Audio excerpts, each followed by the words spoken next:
This is awkward. Good morning, party people. Welcome to the breakdown.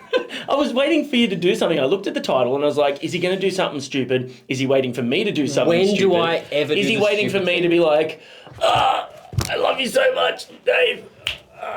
Is that what you're waiting for? Good morning, Bingo? party people. Welcome to the breakdown with Nath. Hi, I'm Johnny. That's Nath. We're going to check out the brand new song from BAD OMENS. First two tracks. This one's called Dying to Love. He didn't Yeah, say if you didn't, well, I'm dying to love. You know, they got it. Anyway, first two tracks have been quite a point of discussion for a lot of people. I will say that the second track that they dropped has grown on me a lot. I listened to it now. Yeah, what did you think? I also liked it. I can see why BAD OMENS fans who liked them for a sound would have been a bit put off by it. Especially people who have been there from the start. It is a little bit of a departure, but it's more of a it was more of an expansion on the softer elements that they've touched, especially on the last album. I'm interested to see what we get here. We haven't got anything heavy yet. That's true. You get moments of heaviness in that Musically, Yeah, I'm interested. Dying to Love could go one of two ways based on the title. Dying could be like the heaviness thing, or Dying to Love could be like a uplifting thing. True. Love could be also, love is a very heavy emotion, It's a very strong emotion. Either way, the only way we're going to find out is if we stop rambling and we press the play button, which we're going to do right now. If you guys could like and subscribe, that would be absolutely fantastic. Follow the socials. Make sure you hit the email if you're a band and you want us to react to your music video. Everyone else, sit back, relax, let the good times... I know a guy in this band. Roll. I don't get it. I made that joke last time, but still, I don't care. You need the... Yeah, Did anyone comment on it saying it was a great joke? Nah. Can someone comment so we stop saying it? No, they did actually. Drop a comment saying, "Oh, great, Noah joke, Johnny," and then he'll shut up. Is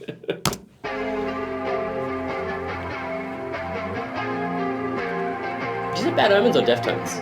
What?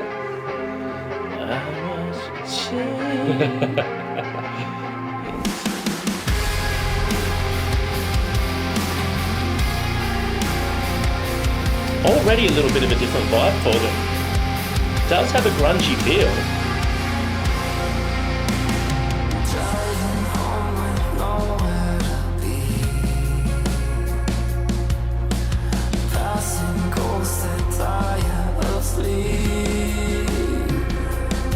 Love his tone there. That's cool.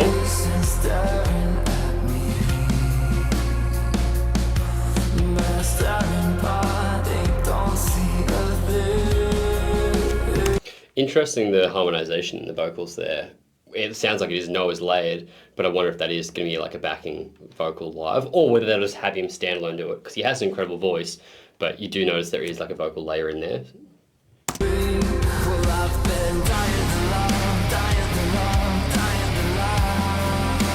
This is quite different. I want to pause it. Ooh. I have to do it. You can hear where that's going to step up with a no, because you can hear his register doing that next step. Die to love. It doesn't sound like that, but that was not bad. Thank you. You made a little bit more 80s hair metal.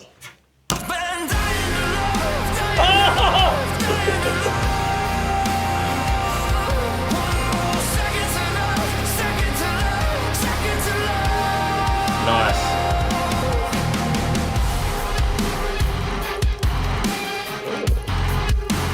That's thick, juicy. You like that?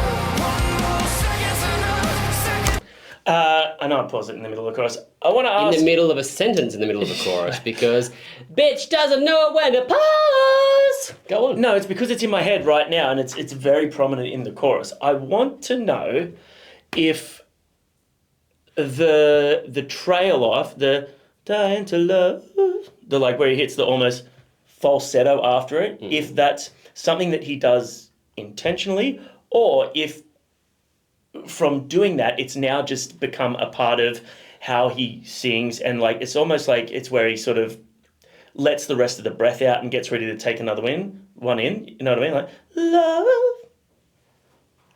I don't have an answer for you.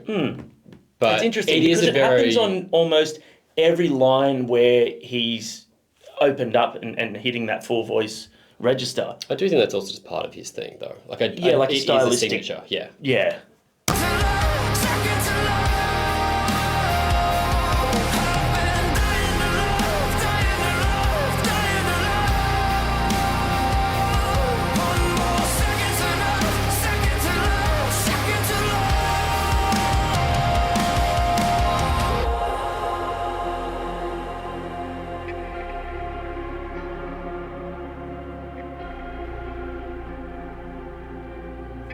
They circle over the stage.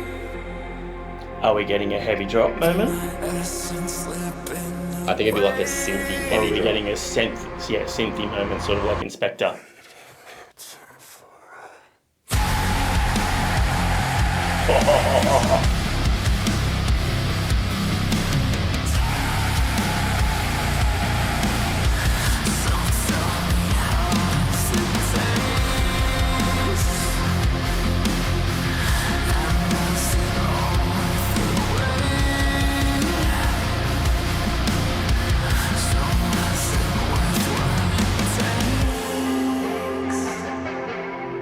The guitar tones in this song are really, really cool.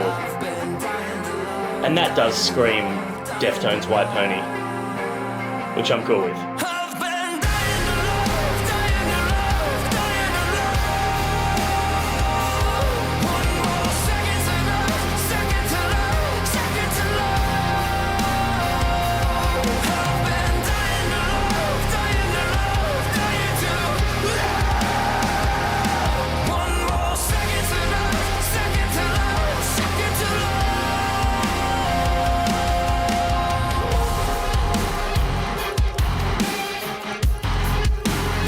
This is my favourite part of the song. You like this bit? I think it's really cool and interesting.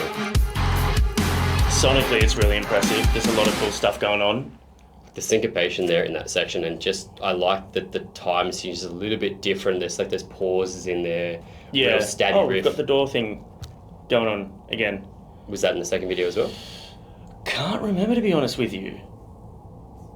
But it was definitely Adorable. it was adorable. It was definitely a focal point of the first one that really sort of stood out. Yeah. I like that there's a theme running through these. Now, I agree, that part of the song was really cool. Obviously, getting a heavier moment there is really nice. And it's not just because I want to hear Bad Omens go heavy. I just think they do it really well. It sounds really cool. It was done tastefully. It wasn't overdone. It didn't feel like it was forced to put in there like, we need a heavy moment to keep people in or whatever. And that to me was, like I said, very impressive with their like stylistic choices sonically. The bits that they put in were really cool. It's them playing with those, I guess, those more sort of synthy electronic sounds, but using them differently in each song as well, which is really fun. They have a real dark, brooding, ominous sound to them, which I think they're honing in on that a little bit more and evolving their sound. You know, I've talked about this in the past. Like, my barrier to entry with Bad Omens to start with was I saw them as being like a lesser Bring Me. There was one album that sounded exactly like a Bring Me album. Still enjoyed it, but that was the thing for me that I feel like the further time's gone on, the more they're becoming their own band. They've got their own sound. Everyone focuses on Noah because he's incredibly handsome and he has an insane voice. But the band itself, the songwriting is so tight and is unique to them. And they don't sound exactly like anyone else. And you can hear bands that sound like them now, which I think is really cool. Can I give you a little bit of a hot take in regards to your Bring Me reference just then? Please. So the album was obviously very similar in style, sound, and execution to Sempiternal. Yeah. I don't remember what album that was called. Was it Finding God? Maybe. It is Before God well Finds before Me, this channel started. Yes. Now, that was also, we had come up listening to Bring Me the Horizon, and at that point in their career, Ollie was not known as being a very good vocalist. He was good at a lot of things, but he wasn't known as being a very good live, clean vocalist. So when we'd seen them on shows like the Sempiternal era, and it was Jordan doing a lot of the vocals, and Ollie was, I will say, still not up to par and nowhere near the vocalist he is now. It was funny because this came out, I'm like, and my reaction was different to yours. It was like, oh, this is Bring Me the Horizon with a better singer. And I thought that from the album when it get-go. came out and said, listen to this, it sounds like Bring Me the Horizon. That's how I found that. You introduced me to this band off that album. Yeah. I don't know. I thought to me, it sounded like he was trying to do what Ollie sounded like on record on that album. I don't think it was necessarily I agree, he is a better singer than Ollie. He's a phenomenal singer. He's one of the best in the game. Yes. But I don't think he found his voice at that stage. Yeah, true. Yeah, I agree with you. So I still think that he was trying to sound like the band that was possibly at the top of their game emulating. at that I just stage. thought that he, vocally, he executed it better than what Ollie had. And obviously, I'd seen live clips of these guys. I was like, well, he nails it live. Okay. Whereas now, people want to sound like Noah.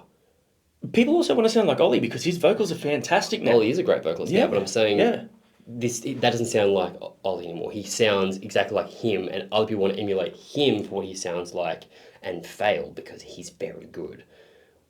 Now, I want to ask you a question, okay? And I want to ask you guys a question. To do with this or just in general? In general. Okay, great. Yeah, no, it is to do with this. First of all, before I ask you the question, I want to say, if you're a Bad Omens fan, I think that was a really, really smart song to release as the third single. I can't see any Bad Omens fan listening to that and going, oh, I'm not sure about that one. That ticked all the boxes. It had some new elements in it. It had some, progression on what they've done in the past. Gave us a little bit of heaviness. That's a great Bad Omens song, and I really enjoyed that one. What didn't I like about it? What didn't you like about it? What didn't you like about it? It's not in the... Because I looked underneath for the lyrics. It doesn't have the amount of times it's repeated. But the Dying to Love line was repeated too many times for me you're there. not a fan of that, are you? I don't like a simple line repeated because I understand why it's used. But I get over songs like that. I will tire of that song because I will tire of that line. I couldn't put that song on and have it repeated. One playthrough, maybe two, and then I'll be like, cool, I need to change this up. Where there's other songs that maybe don't have as much of a repetition in the chorus, which is very smart songwriting, but when it's a simple chorus like that, Fall Out Boy is a great example. Fall Out Boy have the same song structure for everything because it works for them. They have a repeated chorus, they've got the verses, but the choruses aren't one line and then repeated over and over. That was very one line repeated, and it drives the point home, and there's a reason they do it. It's really strong songwriting. For me personally, I would get over something like that. Yeah, I can hear that because I feel like repetition in songs is very, very smart and very important when you're doing it for a specific reason. For instance, we wrote a song the other night, and then there's a backing sort of call and response line that I do, and I said to Quinny, I was just like, let's not do the two different lines on my call and response vocal. Let's just do the one line because yours are a little bit more sort of, there's more words in there. It's a little bit more intricate. I think adding two lines repeated off the back of each other doesn't give it as much as a grab point. You want it to be an easy hook line that people who might not necessarily delve into lyrics the same way others do, just have something to yell, something to grab onto. As I said, as a single, it's really smart. My question. You said Noah is one of the best in the game. I want you, and you guys, if you're still here, to tell me if you're thinking of an all-encompassing vocalist in the heavy music scene, and let's just stick with male vocalists to keep it sort of level, I guess, in terms of what we're up against. Who would you consider to be the best then? Because Noah has a fantastic clean voice. Really, really fantastic. He's got that sort of pop R&B sensibility. He's got the croon. He's got the gritty vocal.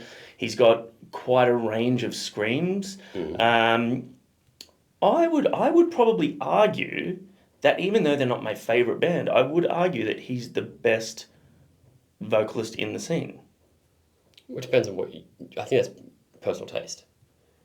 No, I'm asking you from the perspective of like, who do you think is the best all-round, wide, yeah, like... Do you mean widely regarded as the best, or who do I personally Who do you personally think is the best? Who do you think is the top of the game in terms of they've got like the perfect screaming, like a range of screaming, perfect singing that can sort of do different sort of vibes and styles, and then, you know, that sort of third voice, like the gritty voice or a falsetto voice or something like that? Jason Butler.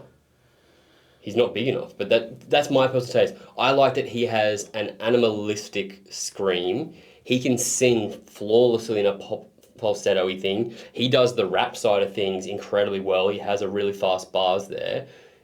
He will never be as big as this because he's way more punk mentality. But in terms of raw talent, he would be probably number one for me and my personal taste. In terms of a wider range, I definitely think that Noah's there. One, having seen them countless times live, and he doesn't miss a note. He's able to hit the crushing heavies, the big screams. Really effortlessly as well, yeah. And then the breathy notes.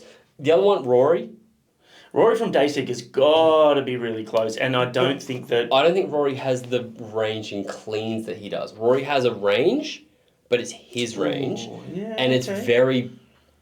I love Rory's voice. It's breathy and sexy and beautiful, but he doesn't have the up and down dynamics that I think Noah does, and he doesn't have the range of screams. He also has a great scream, but it's not as wide as I think Noah's is. What about you? I would say Noah. I would say Noah for sure. I would say Rory has to be in the conversation. I would say Sam from Architects has to be in the conversation. Sam has his own range. It's a very unique vocal as well. Like, there's not anyone that really sounds like him, although at times I can hear a bit of Derek from Sum 41 in his voice. You have said that before. Yeah. Yeah, he doesn't have the dynamics in his cleans that Noah does, but Sam has the rage that I don't think... It's not a forced technique rage. You can hear there's this like a fuck you to it. Yeah. Which I really love. I think Caleb from Beartooth is a really, really great vocalist. He's a great vocalist, but he doesn't have the range. Again, I think you can have... There's tons of amazing vocalists. Yeah, drop a comment. People are going to be mad we haven't mentioned Vessel yet. He's too distinct. He sounds exactly like him, and it's very unique, but it's not the greatest range. He sounds exactly like him, and I love his voice, both cleans and heavies. Beautiful. But I'm talking about who... I still don't think he has the range in terms of screams. Agreed. Yeah, he's got kind of drop a comment. Sound. Let us know who you think. You can have your personal opinion. Maybe let's do two. Your personal opinion. Who do you love? Just like personally, like who's your favourite? Yeah. Who do you love personally? I didn't ask you that. You said it's Dustin Kenzer. He has one of those voices. I suppose it's not in the same scene. But I wouldn't say Jason is in the same scene either. I would. Let Live could play with Bad Omens. I don't think you put Thrice on a Bad Omens show. I mean, you could, but it wouldn't make sense in the same way like a Let Live would, or even Fever. Yeah. I think Fever's probably a bit niche, but I would still say my favourite would be Dustin, because he can do so much and he has a natural sort of tone that is just like warm butter. And a warm glass of, a glass of whiskey. Lad, aren't you? No, it's a glass of whiskey in front of a fire. I just want to drink some butter. That's what everyone heard. No, I want a glass of whiskey in front of a fire. And a stick of butter. Just munching it down. Oh, that's so hard. That's gross, thinking about that. I could never do that. Could you eat straight butter? Drop a comment. Let us know your favourite personal and who you think is the best all-round vocalist in the scene right now. We'd love to hear that from you guys, because we will definitely have forgotten someone, and it'll come and be like, of course! Yeah. Like, I really want to go look at my what I've streamed lately to be like, who have I listened to that has an all-round range? Because I'm definitely forgetting some. I mean, and I know they're a bit older, but you could put Corey Taylor in there. He's fantastic. Anyway, we'll stop because we'll go on for hours. But that's the thing. He has a great voice, but he doesn't have the range to do it all.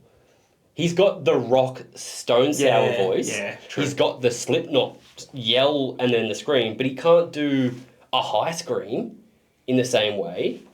He doesn't do gutturals in the same way. Someone that can do that range. That's a good question, Johnny. Well done.